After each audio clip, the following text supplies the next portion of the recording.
Advanced Studio Classroom is on the air.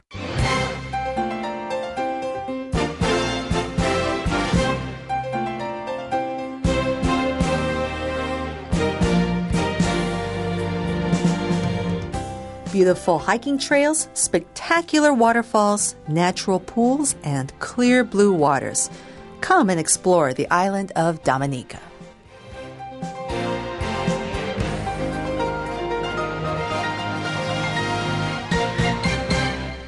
Welcome to Advanced Studio Classroom, my friends. My name is Liz Archer, and I'm glad you can join us again for the final day of this 3-day article. We've been talking about this island of Dominica, located in the Caribbean, or the Caribbean, as we've mentioned, 2 different ways to pronounce this place. And it's northeast of the continent of South America. And it's actually not a very famous tourist destination. In fact, according to some internet research, it's economically not very wealthy, although it's now starting to pick up some attention. It's famous for not being well traversed. Not too many people go there because it's not easy to get there. But nevertheless, it does have a lot to offer, and we've been talking about what it's able to provide for tourists. And that's what we've been talking about for the past 2 days. Now, with me in the studio again are my 2 dear panelists. They're back again to discuss this fascinating place with me, Chip and Howie. Hi, guys. Hello. Thank you for coming back. And I'd like to invite the 2 of you to just do a quick recap of the different things that Dominica has to offer. Chip first. Well, I want to hear what Howie has to say first. Okay, no problem. Some of you may have heard this yesterday, but I'll say it again. I really, really want to visit that Jungle Bay Resort and Spa. I think some of you may know that I'm an environmental studies major. Well, I was an environmental studies major. So the fact that it's an eco-conscious resort is fascinating to me. Not to mention it's also gorgeous. We heard yesterday that it has hardwood cottages raised on stilts, which has beautiful views and circulation, so maybe it doesn't even have air conditioning. It has solar-heated outdoor showers, and the soaps are all organic and natural, and the water drips back into the jungle. And all the furniture there is made from the local wood, and it's handcrafted by the local village people as well. So this place it's very ideal. In fact, yesterday we used the word prototype, and I hope this is true. I hope other resorts and hotels will learn from this kind of resort, and maybe around the world, I hope they would do something similar to this, where you kind of encourage the local economy, try to find ways not to hurt the environment, and also make it wonderful, have great service. Mm-hmm. Yeah, and I certainly do appreciate the resort and this particular resort, the fact that it's environmentally friendly, economically friendly. But I think if I were to visit this resort, I think I would spend very little time there. Yeah. I think I would probably be more out on the trails doing the adventure side of the island, even though, a typical Caribbean island has a lot of chances to relax. I think I would probably be spending a lot of energy climbing mountains, swimming, doing a lot of other things. In the first day, they say one of the best things about the island is how many things there are to do there. Or you can just sit and do nothing. So For me, yes, I'll be out maybe on some of the trails and swimming. But when I'm resting, I'm going to be just sitting there enjoying this beautiful resort, and it'll also give me some peace of mind knowing that it's eco-conscious. Yeah. That's right. Well, earlier, actually on day 1, back to page 28, we mentioned how hiking, snorkeling, diving, kayaking, and swimming are all popular on this beautiful island. But to be honest, I think we've spent a lot of time talking about the hiking, but not so much on the snorkeling, the diving, the kayaking, and the swimming. So I think it's about time we talk about the water activities. So without further delay, if you have your January 2009 Advanced magazine, please turn to page 30 and follow along. In all, there are 365 rivers on Dominica, some easily explored, some strenuous. Emerald Pool, Dominica's most popular tourism destination, is an easy one. The green-hued natural pool sits pretty in the island's UNESCO World Heritage Site and is a 15-minute walk through the rainforest. Stop even for a minute and you'll spot parrots and hawks flapping by nonchalantly. Perched above Grand Bay on Dominica's south side is the tiny village of Stowe. From here, conditions are nearly perfect for kayaking a half-mile out to Carib Point, then snorkeling along the reef below. The waves are relatively calm in this bay, even when mild storms pass through. Snorkeling in the rain isn't glamorous. Few things on this island are, but floating just below sea level, looking down on schools of exotic fish while millions of little drops of water dot the ocean's surface is surreal.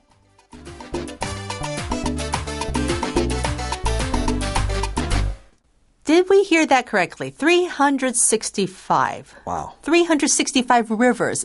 On this tiny little island, there are 365 rivers. That is a lot of rivers. That is a lot. You can explore one river per day, if you think about it. And the whole year, yeah. Yeah. So obviously, these are all different kinds of rivers. And what was described? Well, some of them are easily explored, some strenuous. And strenuous means it requires a lot of effort. So it's the opposite of an easily explored river. Some are strenuous. It's not as easy. Okay, maybe you know the word strain, S-T-R-A-I-N, strain. That would be a noun. Now, here we have strenuous. Strenuous is the adjective form, and it would require a lot of strain, hard work to go and explore these rivers. Now, we read about Emerald Pool. That sounds absolutely lovely. Now, what is that? It does. Well, it's one of the easier places to get to. Oh, I like that. And yeah, I think that might be why it's one of the most popular destinations for tourists. And yeah, it's referred to as Emerald Pool. That's its name, which is referring to the color. It's an emerald color, or the valuable gemstone. The emerald is a deep greenish blue color. So that's the color of the water. Right. It's described as green-hued, and hue, H-U-E, would be shade of color. That's right. So it's a green-shaded natural pool. It's not man-made, and it sits pretty. Okay, now sits pretty is an interesting phrase. It is. This is actually usually when you see if something is sitting pretty, that means that they're in a good place. So if you're sitting pretty in your job, that means you're sitting in a good place. Maybe you have a good position or you have good income. You're sitting comfortably. Here, it's actually somewhat of a literal meaning. So she's taking a non-literal phrase and she's using it literally. It actually sits very beautifully in the island. So that's kind of creative of the author. Right. And notice on the next line, UNESCO World Heritage Site. We've had several articles talking about UNESCO World Heritage Site. And what is that, Howie?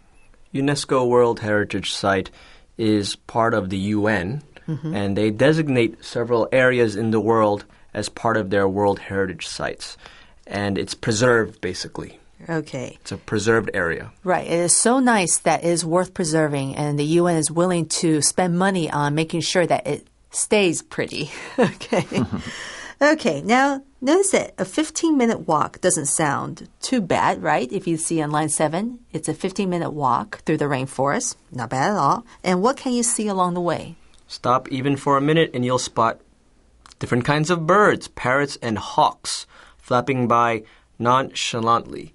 And it's interesting that the writer here uses something like nonchalantly for birds flapping by, because the meaning is in a calm manner, almost kind of you're showing lack of interest. So sometimes if I'm talking to, let's say, Chip, and he's trying to do something, like maybe he wants to stop talking with me, and he would kind of nonchalantly try to get out of talking with me, meaning that in a kind of sneaky, calm manner, he wants to get out of a conversation with me.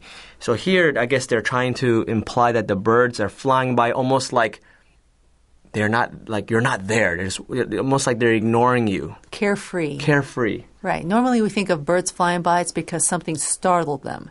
You know, they're trying to escape, get away, or maybe the hawk is chasing after its prey. The hawk would be like a small eagle. But no, it looks like they're just strolling. Except they're not strolling. They were actually just flying by, carefree. But I think more importantly, the writer is trying to create this impression that the whole atmosphere is very stress-free. Right. It's so relaxing that the wildlife, again, remember, this place is unspoiled. Not many people go there. And so the wildlife is not feeling threatened by human existence. And so they're, going about their usual thing, their usual way of doing things. And so that's something to appreciate. Even the animals are relaxed. Exactly. Everything is relaxed. All right. Well, let's move on and let's take a look at the next paragraph. We read about this tiny village of Stowe located on Dominica's south side, right above Grand Bay. Now, why are we talking about this little village? I mean, why is it mentioned? Well, it's on the south side of the island. And it says that it's perched above Grand Bay. So if it's on the south side and it's perched above, that probably doesn't mean that it's north of Grand Bay, but it probably here means it's above an elevation. Mm-hmm. So it's perhaps on the top of a hill or a mountain, perched above like a bird would be perched on the branch of a tree. Okay, and what is it like over there? What are the conditions like? They're nearly perfect for kayaking, and it's only a half-mile out to Carrot Point, and there you can snorkel along the reef below. Okay, so we finally get to read about kayaking and snorkeling. Okay, so what's it like to kayak there? The waves are relatively calm in this bay. Not choppy. Not choppy at all, very smooth, even when mild storms pass by. That's very interesting. So I would imagine it's because of the shape of the land. The currents go a certain way that even when there's a mild storm, not a typhoon or a hurricane, but a mild storm would not make the waters go choppy. Interesting. Now, what about the snorkeling? What is that like? Well, first of all, snorkeling, which is different from swimming and different from scuba diving, because snorkeling, you're floating on top of the water, looking down into the deep water. So snorkeling in the rain, the article says, isn't glamorous.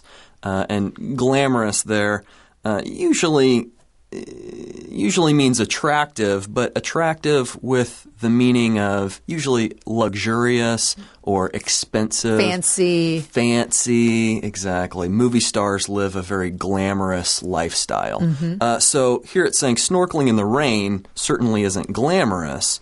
Few things on the island are. Right. They're very wild and natural. But floating just below sea level, looking down on schools of beautifully colored fish, exotic fish, while millions of little drops of water, rain, dot the ocean's surface.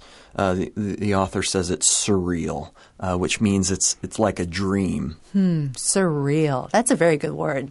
That's Can we right. think of other examples of surreal? Well, usually people use the word surreal when they talk about their dreams.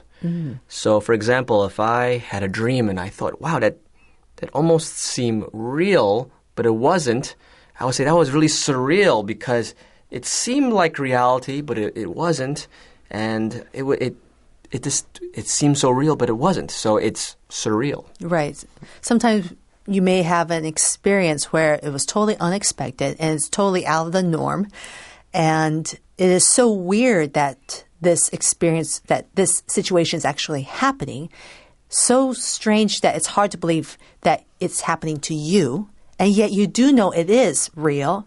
It's just that your mind has a hard time accepting. So sometimes people would say it felt very surreal. Maybe you won the lottery, for example. You won the jackpot, and you can't believe you actually did it. Maybe because it was a joke, you decided to throw in some spare change just to, you never played the lottery before, and you actually won. Right. I can't believe this is actually happening to me. Exactly. In reality. Right. So it could be a positive experience, or it could also be negative. Maybe a whole slew of bunch of terrible things are happening to you. Like a car accident. Right. If you've never been in a car accident before and you're in a car accident and it's almost like a dream, but it's not. Is this really happening to me? I'm in this accident. It's surreal. Right. And then at the same time, a bunch of other terrible things happen to you. At the same time, you suddenly get a call, you're fired, your dog died, whatever. All these things happen at the same time. And what a bad day. It just felt so surreal. A very good word. Now, another word I'd like to point out is the word dot. On line 3, we know the word dot as a little spot. But it could also mean a verb. It could be used as a verb. In this case, when you have lots of little drops of water hitting the ocean surface, you see these little markings, for a split of a second. You see these little markings hitting the surface of the water. And so you see it and then it goes away. So we could describe this whole process as dotting, Or we could think, for example, you're writing in English, you have to dot your I. Mm-hmm. Okay. It's very quick and small. Right. Mm-hmm. Quick and small. So dotting. All right. Well, we still have the second half of today's reading and some more description regarding the waters around this island, this beautiful island. And without further ado, here is Brian with the second half of the reading. We're on page 31, line 5.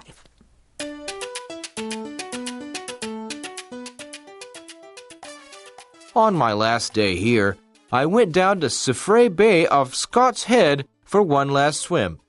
As soon as I waded out to my waist, some kind of giant, beautiful, aqua-colored ray floated by, and a million little yellow and black fish fluttered around my bare feet. There had been other snorkeling experiences on Dominica.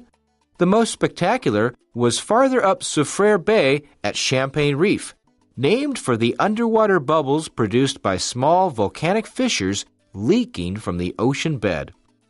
But that calm, quiet, overcast day on Scott's Head was just as special.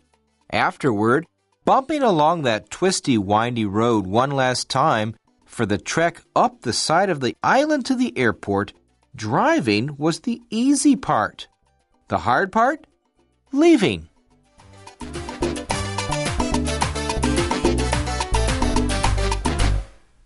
This is Liz Archer on Advance Radio. If you've just tuned in, we've been discussing a travel article about the island of Dominica in the Caribbean. And with me in the studio are Chip Ewald and Howie Zhang. So far, the writer has seemed to be rather impressed with her trip around Dominica. We've heard all sorts of things. We've read about beautiful, gorgeous sceneries, water, mountain trails, whatever. It just all sounds wonderful and fascinating. But unfortunately, all good things must come to an end some way, somehow, and her trip is coming to a close. And so we've come to this point where she's describing her last day. Now, what did she do on her last day there? She went down to the southern part of the island, which is off of the point or off of the coast of Scott's Head, which is a point on the southern tip of the island, for one final swim, one last swim. That sounds like a rather reasonable thing to do. I mean, you're about to leave the island. You'd still want to make some kind of a connection, do something special to feel like you're still embracing what the environment has to offer. And since the water is so gorgeous, why not go for a swim? And so she's down there in the water, and what happened there? As soon as she waded out there, and of course she's a very tall woman, as we know, and the water's up to her waist, some kind of giant, beautiful, aqua-colored ray floated by. Now, I want to concentrate on this little bit here, aqua-colored. Aqua means greenish blue. But some of you may have seen this word in some other words like aquarium. So aqua usually refers to water or water-colored, basically. So aqua-colored is a greenish blue color like the water. Ray is a type of sea creature. It's a large, flat sea fish. Some of you may have heard the word stingray, and it's a kind of ray with a long sting coming out of its tail, and it can be very dangerous. In fact, some people were actually hurt and killed by it. Right. Now, a ray is a very flat sea creature, and it's like a plate or a tray. It's flat out. And when they travel, it's like they have wings that go up and down, and they've got this long, long tail dragging, behind. And it's the tail that we have to be careful, especially when it comes to a stingray. But this ray was totally harmless. It just floated by. They're very graceful to watch. And if you ever had a chance to see a ray go by, it's quite an experience. But that wasn't the only thing she saw, was it? No, a million little yellow and black fish fluttered around her bare feet. Flutter is an interesting verb there. It means to move around quickly in an irregular pattern. Usually we talk about fluttering like maybe butterflies are fluttering around. But here she's using it to describe these fish that are swimming very quickly around her feet. Right, it's very light. Their fins were fluttering, maybe even tickling her feet, possibly. Right. So it's not these bold, strong moves that we see. Everything's very quick, very light, very gentle. Actually, she's kind of contrasting it as well because you have a ray that's probably slowly floating by, and then you have these little fish. They're fluttering around her feet. So you have a large, giant, actually she describes it as a giant, and then millions of little fish fluttering around her feet. So you have something huge and big gracefully making its way beside her. And then you have tons of these little guys, in this crazy little action, they're fluttering around her feet. Lots of life. Yes. So very good contrast. Very, very beautiful description there. Have you guys ever had fish floating around your feet before? I have, yes. Yes. When I went to the Bahamas. Yeah, there are a lot of tourist places now where you can actually buy food. And you go into the water and you feed, and next thing you know, you have millions of fish, nibbling around you. Okay. Well, the writer also mentions that there are plenty of other places around Dominica where people could go snorkeling. Yes, we need to talk more about snorkeling. And where did she say was the most spectacular place to go? It sounds further up the coast at Champagne Reef. And you can begin to imagine what it might look like. A glass of champagne has a lot of bubbles, usually, rising to the top of the glass. And so here, Champagne Reef is named named for the underwater bubbles that are produced by volcanic fissures. And a fissure is simply a crack in the earth, a crack in the earth's crust. And so here you have probably hot air or hot gas coming up, leaking from the ocean bed or the ocean floor. That's right. Now, earlier we've talked about Boiling Lake. Remember this interesting place where you have hot water sitting there with this bluish, greenish, grayish color, murky water. And the whole place is, again, we'll use the word surreal looking because it's hot. You see a lot of steam, and it's not a typical lake that you would imagine seeing. And because of the volcanic actions in and around this island, you have a reef there. And with all these little bubbles coming out of the fissure, they just beautifully, poetically named the place Champagne Reef. Yeah, I don't think the island has any volcanoes that are active, an active volcano on the island, but there is certainly a lot of volcanic activity, like Boiling Lake, like the ones that you mentioned. Right. So if you're afraid of maybe hitting a volcano and perhaps running into some kind of a volcanic eruption, there's nothing to worry about. If you go to Dominica, you can see a lot of volcanic activities that create such natural wonders, and that's what makes Dominica such a fascinating place to go. So talking about Champagne Reef, sounds very pretty, all those tiny little bubbles all around. The writer admits that her time at Scott's Head, and that's the place where she saw the huge, gigantic aquacolor ray go floating by and had all those little fish come up to her, fluttering around her feet. Scott's Head was very memorable as well. She certainly sounded like she had a lot of fun exploring the place. So what was the hardest thing about her whole entire trip? I mean, everything sounded so great. There's got to be something hard and difficult. The hardest part of her trip was actually leaving. And I think it's funny that at the last sentence of this whole article, the hard part, leaving, because if we remember from yesterday, they were talking about this very difficult, well, it seemed like a difficult trail to me as she was describing it. All these river crossings and a muddy trail and traversing these areas. And then the difficulty level of this hike, moderate. But now, the hardest part of this whole trip is just simply getting on the plane and leaving this beautiful island. Although if it's that hard to get to this island, getting back might be pretty tricky too. Think of all the connecting flights you have to make. That could be pretty difficult. Okay, well, if leaving is the hardest part of a trip, then that must be some trip. And having said that, we have also come to the end of this article. We've covered a lot of vocabulary words. We had a feature yesterday, but we also have another one for today, and it's time for the review.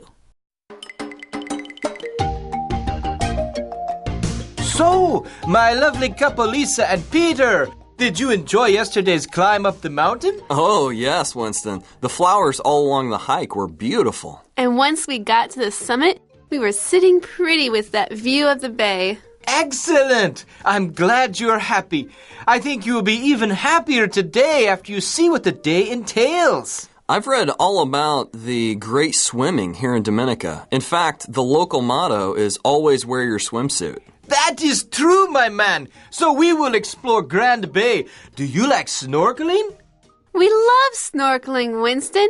Peter's family grew up on an island in Asia, and they had to dive into the ocean every day for their dinner. His mantra is, I wish I was a fish. I'm happy for you, man. You'll be right at home in Grand Bay. We'll swim out to Carib Point.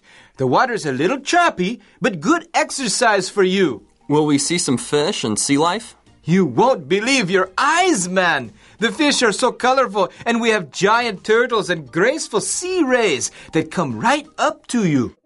I've read that the coral is stunning in its variety, and there are even some underwater fissures that create bubbles in the water, making it look like champagne. Wow, that sounds so interesting. And afterward, we can come back here to our lodge, the Jungle Bay Resort, this unique facility that is a prototype for eco-hotels. They do a good job at Jungle Bay. Everything is natural, as it should be. And what we should be doing is making our way to Grand Bay right now for snorkeling. Oh, yeah, man. I mean, woman. Right you are. Let's go. Okay, my dear panelists, I think that pretty much wraps up this whole article. I think we still have some extra information in the magazine. On page 31, we do have a sidebar there. And if you have your magazine, please go and check it out. Find out some more extra information. We also have Dominica's website, www.dominica.dm. If you want to find out more about this island, please take a look for yourself. Speaking of website, we also have ours, www.studioclassroom.com. We'd love to hear from you. And if you can go there and go to Advanced English Corner, please let us know what you think about this article. I believe the three of us here in the studio have been absolutely thrilled and fascinated and impressed and charmed by what we've heard and seen so far about Dominica. But what about you, listeners? What do you think? Please let us know. And also, if you have time, please also check out what our teachers have to say on Topic Talks. They have a lot of different comments about a variety of subjects, and we hope you find that fascinating.